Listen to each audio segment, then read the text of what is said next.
የሚገርመኝ ነገር ግን በኢህአደግ ዘመን ከፋፋይ ነው ኢህአደግ ሐሳቡ ድርጊቱ መቀየር አለበት የሚሉ ፓርቲና ግለሰቦች በሙሉ ብልጽግና፣ አንድነት፣ ፍቅር፣ ኢትዮጵያ ሲል ሁሉም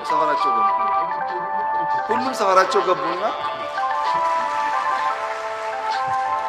ኢትዮጵያ የሚለውን አንዱን ፓርቲ በግድ ገፍተው ኢትዮጵያ አይደለም ማለት ፈለጉ።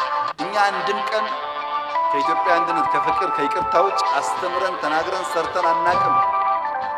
ቢያንስ እዚህ ያላችሁ ወጣቶች በጎበኛችሁት ተቋማት ውስጥ ኢትዮጵያዊ ተቋም እንደገነባን በአይናችሁ አይታችኋል።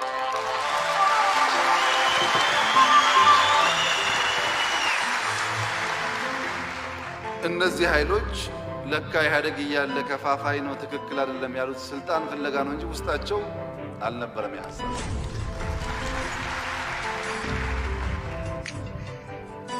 ተረኩን በፕሮግራም ብቻ አይደለም መጽሐፍ ጽፈን ሁሉም ዜጋ ያንብበው ይህንን ነው የምናምነው ብለን ሰጠናል። ታውቃላችሁ ሁላችሁ። መጀመሪያ ፍኖተ ካርታ የለም፣ ወዴት ነው የምንሄደው ሐሳብ የለም ያሉ ሰዎች አሁን ደግሞ እኛ ሐሳባችን ፕሮግራም ብቻ ሳይሆን ይኸው መጽሐፍ ስንል ያንን ሊቃረን የሚችል ወይም ሊገዳደር የሚችል ሐሳብ ከማምጣት ይልቅ የኛኑ ሐሳብ መልሰው እኛን ይመክራል።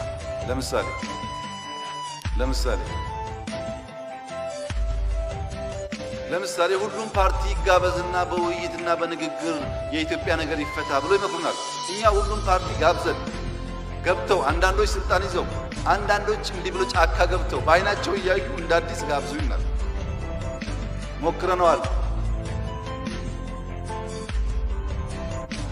ታስታውሱ ከሆነ ፕሮፌሰር ብርሃኑ ነጋ ውጭ ሀገር እያሉ የግንቦት ሰባት ኃላፊ እያሉ ፓርላማ ላይ ፕሮፌሰር ብርሃኑ እኔና እርስዎን ከእንግዲህ የሚያጋድለን ጉዳይ የለም ይምጡና እንነጋገርና በጋራ እንስራ ብዬ ነበር ፓርላማ ላይ።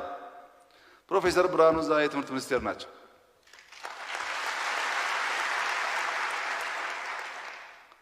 አቶ ቀጀላ አስመራ ነበሩ።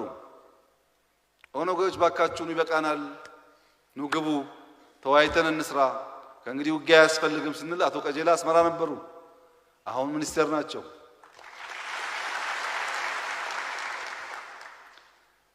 ሁላችን በስደት ላይ ያለን ፓርቲዎች እየጠራህ ሚኒስትር ካላደረክ በስተቀር